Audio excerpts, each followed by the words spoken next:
প্রথমে প্রেমের ফাঁদে ফেলে পুলিশ সদস্যকে ব্ল্যাকমেইল করে 7 লক্ষ টাকা কাবিনে বিবাহ। বিবাহের পর স্বামীর সাথে দুর্ব্যবহার। সবশেষ সাংসারিক জীবনের ইতি টেনে স্বামী ডিভোর্স দিলে স্বামীর বিরুদ্ধে পাল্টা যৌতুক মামলা। সেই মামলায় হাজিরা দিতে আসলে সাবেক স্বামীকে দলবল নিয়ে প্রকাশ্য দিবালোকে অপহরণের চেষ্টা। সম্প্রতি বরিশালের গির্জা মহল্লা এলাকায় ঘটেছে এমন চাঞ্চল্যকর ঘটনা। 2021 সাল। ফেসবুকে পরিচয় হয় সিলেটের সুনামগঞ্জের বাসিন্দা পুলিশ সদস্য শেখ রানা আর বরিশালের রূপাতলী এলাকার তরুণী খাদিজা আক্তার মুক্তির। পরিচয় থেকে প্রেম আর প্রেম থেকে বিবাহ। অভিযোগ 3 মাসের প্রেমের পর ব্ল্যাকমেইল করে 7 লক্ষ টাকা কাবিনে রানাকে বিয়ে করতে বাধ্য করেন খাদিজা। এমন একটা সিস্টেমে করছে, আমরা যদি এখান থেকে বিয়ে না পড়ায় যাই 17 লাখ টাকা কাবিন দিয়া, তাহলে পরিবেশগুলোতে আমরা আটকায় রাখবে। পরে অনেক কিছুর পরে 7 লাখ টাকা কাবিন দিয়ে বিয়ে হয়েছে।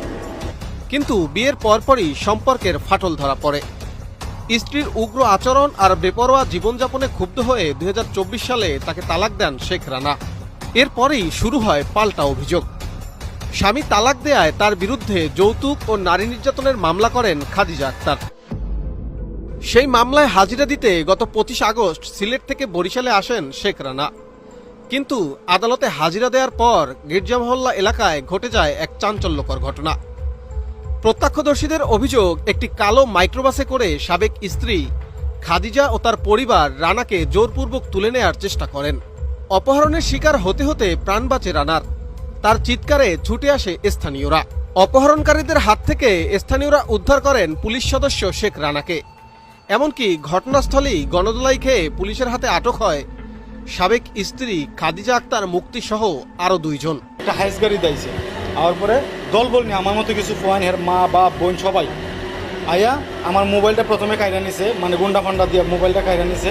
আমার বডি অর্ধেকটা ঢুকাইছে গাড়ির ভিতরে, আমার খালি গাড়ির ভিতরে ঢুকাইতে হয়। বাবা বলতেছে কোনো মতে গাড়ির ভিতরে প্যাকেট কর, বাকিটা আমি বুঝতেছি ওই নিয়ে যাওয়া লাগে। আমি তো যাইতাম না। পরে পাবলিকের সহায়তায় পাবলিক বুঝতে পারছে যে আমি অনেক করতেছি, পরে আমার সেভ করছে। পরে পুলিশ গেছে, 999 কল দিছে আমার ভাইয়ে, পুলিশ গেছে, পুলিশের আমি আমার জি তারপরে এরা নিয়ে একটা গাড়ি, এসি একটা গাড়ি, কালো রঙের একটা গাড়ি, এটার ভিতরে তারা ঢুকাই নিয়ে যাইতো। যদি আমার হাইসে ঢুকাইতো তাহলে তো আমার জীবনও আমার ফ্যামিলি পাইতো না।